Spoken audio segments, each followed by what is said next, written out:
Thrissur DCC പ്രസിഡന്റിനെതിരെ മറ്റത്തൂരിലെ കൂറുമാറിയ Congress നേതാക്കൾ ഭരണം നിലനിർത്താൻ നേതൃത്വം ഇടപെട്ടിട്ടില്ലെന്നും കോൺഗ്രസ് നേതാക്കൾ വിപ്പ് നൽകിയിട്ടില്ലെന്നും നടപടി നേരിട്ടവർ ആരോപിച്ചു. അവിടെ ചെന്ന് മീറ്റിംഗ് തുടങ്ങിയ സമയത്ത് ഔസേപ്പിന്റെ പേര് ഒരു CPM മെമ്പർ നിർദ്ദേശിക്കുകയും മറ്റൊരു CPM മെമ്പർ പിന്താങ്ങുകയും ചെയ്തപ്പോൾ ഉടനെ തന്നെ കോൺഗ്രസിന്റെ മെമ്പർമാർ തസ്തികയുടെ പേര് നിർദ്ദേശിക്കുകയും പിന്താങ്ങുകയും ചെയ്തു മത്സരം ഉണ്ടായി. അവിടെ CPMനോടുള്ള വിരോധം കൊണ്ടാവാം BJP കോൺഗ്രസ് സ്ഥാനാർത്ഥിക്ക് വോട്ട് ചെയ്തു എന്നുള്ളത് യാഥാർത്ഥ്യമാണ്. ഈ 3 പേരെയും, അതായത് 3 ആളുകൾക്ക് DCC മണ്ഡലം കമ്മിറ്റി അറിയാതെ പാർട്ടി ചിഹ്നം കൊടുത്തിരുന്നു.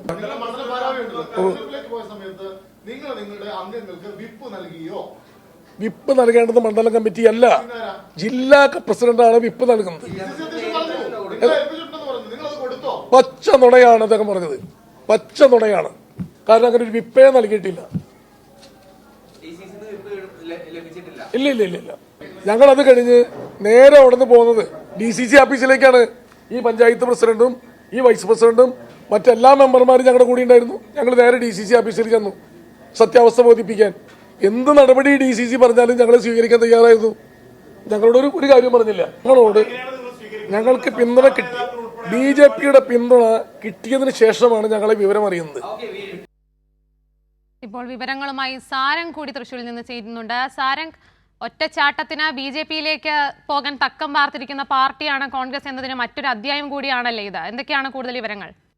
തീർച്ചയായും അത്തരത്തിൽ വലിയ വിവരങ്ങളാണ് പുറത്തു വരുന്നത്. അതായത് നിലവിലെ രാഷ്ട്രീയ സാഹചര്യങ്ങൾ അനുസരിച്ച് മറ്റത്തൂരിലെ കോൺഗ്രസ് നേതൃത്വത്തിന്, അല്ലെങ്കിൽ ജില്ലയിലെ തന്നെ തൃശ്ശൂരിലെ തന്നെ കോൺഗ്രസ് നേതൃത്വത്തിന് ആകെ അടിപതറിയതിന്റെ കാഴ്ചകളാണ് പുറത്തു വരുന്നത്. കാരണം ഇത്തരത്തിൽ 8ഓളം വരുന്ന കോൺഗ്രസ് അംഗങ്ങളാണ് ഇന്നലെ ഒരൊറ്റ ദിവസം കൊണ്ട്, അല്ലെങ്കിൽ ഒരു നിമിഷം കൊണ്ട് ഇത്തരത്തിൽ BJPയുമായി ഒരു ഒത്തുകളി അല്ലെങ്കിൽ ഒരു സഖ്യം ചേരൽ ഉണ്ടായത്. അതിനുശേഷം വലിയ ചർച്ചകളായിരുന്നു പുറത്തു വന്നിരുന്നത്. അത് പ്രതിപക്ഷ നേതാവ് ഉൾപ്പെടെ ഈ വലിയ വിമർശനവുമായി രംഗത്ത് വരുന്നു. അതുപോലെ തന്നെ DCCയും ഇക്കാര്യത്തിൽ വലിയ വിമർശനമായി ഈ രംഗത്തേക്കൊക്കെ എത്തുന്ന കാര്യങ്ങളാണ് പറഞ്ഞത്. എന്തിനേലും ഈ കോൺഗ്രസിനെ സംബന്ധിച്ചിടത്തോളം ഈ BJPയുമായി സഖ്യം ചേർന്നുകൊണ്ട് മറ്റത്തൂർ ഗ്രാമപഞ്ചായത്തിൽ ഭരണം നിലനിർത്തുക, ഭരണം പിടിക്കുക എന്നുള്ള ഒരു കാര്യം മാത്രമായിരുന്നു അവരുടെ ഉദ്ദേശ ലക്ഷ്യം ഉണ്ടായിരുന്നത്.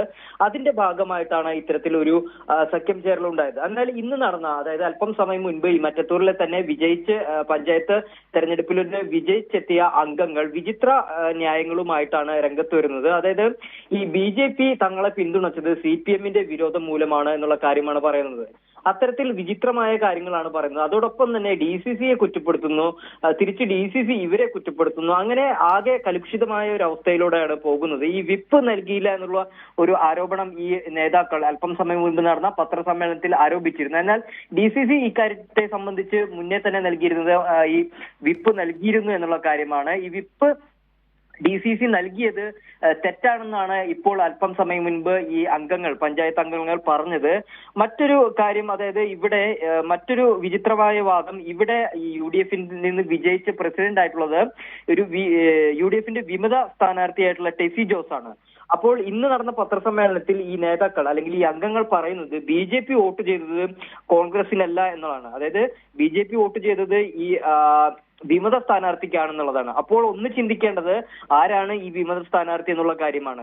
ഈ UDFിൽ നിന്ന് തന്നെ തെറ്റിപ്പിരിഞ്ഞു ഉടക്കിയതിനു ശേഷം വിമതയായി നിന്ന് വീണ്ടും അധികാരം കിട്ടാൻ വേണ്ടിയിട്ടാണ് വീണ്ടും ഈ സഖ്യത്തിനൊപ്പം ചേർന്നത്. അപ്പോ കോൺഗ്രസ് പറയുന്നത് പ്രധാനമായും BJP വോട്ട് ചെയ്തത് കോൺഗ്രസിനല്ല, പകരം ഈ UDFിൽ നിന്ന് തന്നെ വിമത സ്ഥാനാർത്ഥിക്കാണ്, അല്ലെങ്കിൽ സ്വതന്ത്ര സ്ഥാനാർത്ഥിക്കാണ് വോട്ട് ചെയ്തത്. അതുകൊണ്ട് തന്നെ അത് കോൺഗ്രസിനെ ബാധിക്കുന്ന ഒരു പ്രശ്നമല്ല എന്നുള്ള കാര്യമാണ്. ഒന്ന് ഓർക്കണം, എത്രമാത്രം ബുദ്ധിശൂന്യമായിട്ടുള്ള വാചകങ്ങളാണ് ഇതെന്നുള്ളത് ഈ വാർത്തകളൊക്കെ തന്നെ കാണുന്ന പൊതുസമൂഹത്തിന് വളരെ കൃത്യമായി മനസ്സിലാകും എന്നുള്ള കാര്യം തന്നെയാണ് പുറത്തു വരുന്നത്. എന്തിനാലും ഈ സംഭവ വികാസങ്ങളെ സംബന്ധിച്ച് DCC ശക്തമായ നടപടികളിലേക്ക് കടന്നിട്ടുണ്ട്. ഈ 8 പേരെയും, അതേപോലെ തന്നെ ഈ പഞ്ചായത്ത് അംഗങ്ങളായിട്ടുള്ള 8 പേരെയും, അതുപോലെ തന്നെ വിജയിച്ചു വന്ന 2 വിമതരെയും ഉൾപ്പെടെ എല്ലാ പഞ്ചായത്ത് അംഗങ്ങളെയും കോൺഗ്രസ് അംഗങ്ങളെയും പാർട്ടിയുടെ പ്രാഥമിക അംഗത്വത്തിൽ നിന്ന് പുറത്താക്കിയ വാർത്തകൾ അല്പം സമയം മുൻപ് വന്നിരുന്നു. അതോടൊപ്പം തന്നെ VD സതീശിന്റെ ഉൾപ്പെടെ കർശന നിർദ്ദേശത്തെ തുടർന്ന് ശക്തമായൊരു നടപടിയിലേക്ക് DCC നേതൃത്വം നീങ്ങുന്നു എന്നതിന്റെ വാർത്തകളാണ് പുറത്തു വരുന്നത്. പ്രധാനമായും ഇവരുടെ അയോഗ്യരാക്കാൻ, അതായത് ഇവരെ അയോഗ്യരാക്കാനുള്ള നടപടികൾ DCC ശ്രമിക്കും. അതിനുവേണ്ടി തിരഞ്ഞെടുപ്പ് കമ്മീഷനെ സമീപിക്കും. അതോടൊപ്പം തന്നെ ഈ കോടതിയെ കൂടി സമീപിക്കാനുള്ള ഒരു തയ്യാറെടുപ്പിലേക്കും ഈ DCC നേതൃത്വം മാറുന്നു എന്നുള്ള വാർത്തകളാണ് പുറത്തു വരുന്നത്.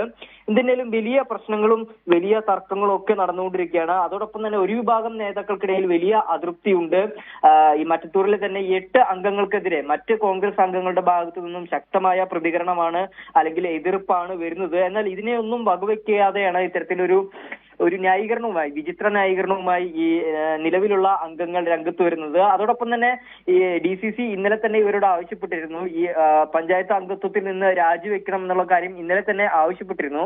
എന്നാൽ സത്യപ്രതിജ്ഞ ചെയ്ത നിലയ്ക്ക് ഇനി യാതൊരു വിധത്തിലും ഈ സ്ഥാനമാനങ്ങളിൽ നിന്ന് രാജിവെക്കില്ല എന്നാണ് നിലവിൽ ഈ അംഗങ്ങൾ പറയുന്നത്. എന്തിനേലും വലിയ പ്രശ്നങ്ങളിലേക്ക് കടന്നിരിക്കുന്നു. അത് ഈ DCCയുടെ നേതൃത്വത്തിൽ പോലും ഒതുങ്ങാത്ത രീതിയിലുള്ള പ്രശ്നങ്ങളായി മാറിയിരിക്കുന്നു എന്നുള്ള വാർത്തകളാണ് പുറത്തു വരുന്നത്. ഉമ.